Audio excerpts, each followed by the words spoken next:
Now, it may not have been the best way. It may have been the right way, as some people say it, where the husband sat down, told his wife before they even got married, or whatever the case may be. It could be the ideal way. And it still will cause some emotions to well up, some insecurities. We are women, we are emotional. Warning, viewer discretion is advised. The content, viewed as an educational material you are about to experience, could challenge your belief, trigger strong emotions, and frankly, piss you off. This isn't for everyone. If you're not ready to confront new ideas, or if your feelings bruise easily, this might be the time to click away. Expect to be challenged, to think, and you might even want to scream at the screen. Proceed with caution, and remember, you chose to be here. Let's get it. Assalamu alaikum. Peace. Is your coach, Coach Nyla, one of the co-founders of Outstanding Personal Relationships, as well as co-author of the book, Let's Talk Polygyny Uncensored. Okay, so let's talk about the real home wrecker when it comes to polygyny. Who's the real home wrecker? See, it's been said and it's been put out there that incoming wives are the ones that are wrecking the home, that are causing the problems, that are being the interruptions when it comes to polygyny. And a lot of people don't think that. Well, you have some people that think that. I don't know everybody, and I don't know a whole lot of people, but I do know that that's the thing that gets put out there, that the incoming wife is the home wrecker. Or they're called home wreckers. So that is pretty much putting that out there. But let's talk about who's a real home wrecker when it comes to polygyny. Because when it comes to polygyny, we know that polygyny is a form of marriage. We know it's an ethical form of marriage.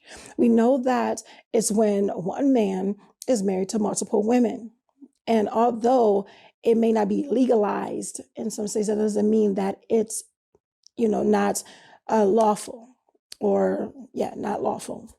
Because the Most High allowed it to be. And actually in polygyny is very regulated on what it's supposed to look like. So in Islam, I don't know if I said that, in Islam is regulated to what it's supposed to be and how we're supposed to live in kindness with each other and treat each other, period, in life, but also in polygyny. So that is put out there as well. So the real home wrecker. If you happen to have experienced this or know someone who has experienced this, let me know in the comments. All right. Let me know if you experienced that. Either put a hand up like you have, or give some information, or give a story of how that happened to you, or somebody you know that experienced this. Where you, as an initial wife, are feeling a way about polygyny, or feeling a way about your husband marrying again, even not about polygyny, because you could probably love polygyny for someone else. But when it happened to you or in your life, it was, how do I navigate these emotions? Now I'm feeling I'm betrayed. I feel like you don't love me no more anymore. And these different things like that. And you have someone in your ear, whether it's supposed to be a friend, a family member, or whatever, that said, girl, I don't know why he did that. You know what, you should divorce him. He don't care about you. Or you're feeling away and you're going for help and assistance, or you're not going for help and assistance. You're actually just upset behind it, and you're ranting, and you're, spilling your feelings and your thoughts and things as far as that. And she's right on the bandwagon with you. I know that's right, girl. You shouldn't even take that. You should go ahead and march down there and give this girl a piece of your mind, and these different things. I don't know if people really talk like that, but, some may, because I've been in a number of situations where I had to look and say, am I in high school still? I'm looking for my locker now. I'm looking, and it's not even high school. It's like I didn't even have people that behaved like that went to high school with me. This was like more elementary or middle school, where you have people feeding into the negativity and the jealousies and the hatred and the insecurities. That's what I experienced that time. I mean, I experienced that throughout my life, but when I usually see it, that's where I see it, when we are not as mature as we should be. So when you have a person that's in your ear or someone that's hyping you up for something negative, that's not your friend. That's a person that's trying to destroy something, that's working to destroy your marriage. Now, it may not have been the best way. It may have been the right way, as some people say it, where the husband sat down, told his wife before they even got married, or whatever the case may be. It could be the ideal way. And it still will cause some emotions to well up, some insecurities. We are women, we are emotional. It's natural, it's normal. But if you have a person in your life or people in your life who are looking for your destruction and the demise of your marriage, because your marriage was good at first, supposedly it was good. But now, since he married again, now the marriage is all gone to crap. Is that necessarily true? Or unless you are having people feed into the negative emotions. Now, if you have someone else that's saying, you know what, maybe, you are an amazing person. We don't know how men think. We don't know what their feelings are. We have these different theories and they said what they said.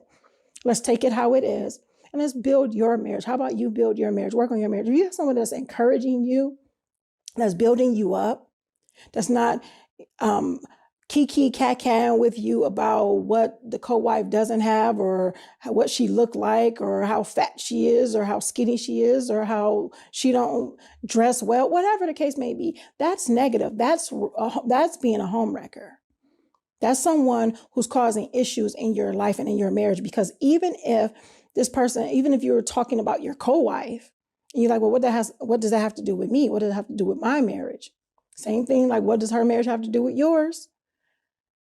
What does that have to do with what it has to do with your marriage is that it looks as though that you're being shady, that you're being petty, you're being catty, and it's not mature. And husbands who are trying to grow their families and trying to be protectors and providers and maintainers, that's not good for them. That's not peaceful. So it can cause some detriment in your marriage. And as for incoming wives, if you have someone in your ear talking about how you are the new best thing and everything like that, and you don't have to worry about the co-wife this, and now we're not saying be best friends. You may not have to be. I mean, you don't have to be, but you may not be. That's okay. But to backbite each other and talk about each other, slander each other, and be mean to one another, and allow other people to be mean to your co-wife,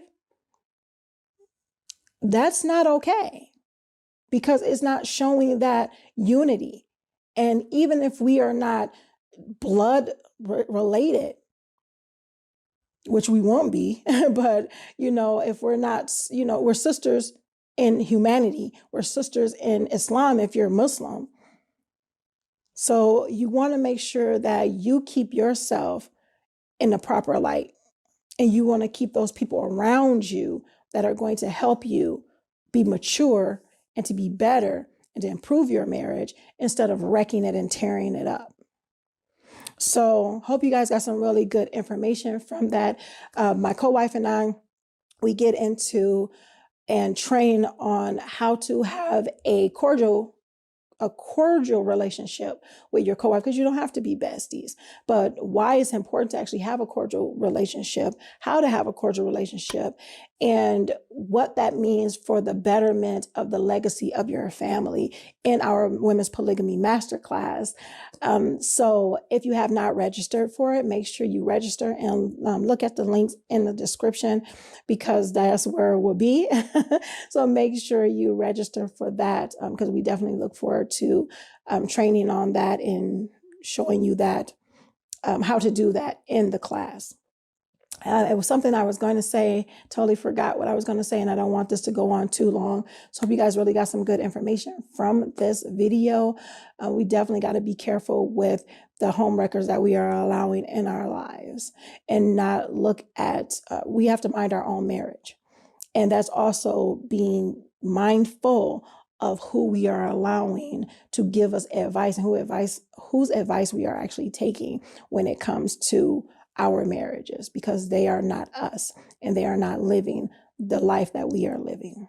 So Until next time, make sure you are growing intentionally, loving fearlessly, and connecting at a higher level every single day. Once again, make sure you put your own story in the comments about how you've experienced, if you've experienced it, or if you know someone who actually had that happen to them, where they had other people kind of putting some negative things in their ear, and it was actually harming more than helping, even though they probably thought that they were helping by being on that person's side. So until next time, I look forward to seeing you. Make sure you register for the Women's Polygamy Masterclass, and I'll see you in the next video. If I didn't say it before, because sometimes my brain goes all over the place, make sure you are growing intentionally, loving fearlessly, and connecting on a higher level every single day. And I'll see you in the next one. Assalamu alaikum. Peace. I'm a polygamous man. Yeah, I said it. And I hated it when I found out. Well, I kind of liked it when I found out. Was it easy? Not at all. However, if you want to practice polygamy without destroying your family, Make sure you grab our book. It's been called The Blueprint to Polygamy. The link is in the description.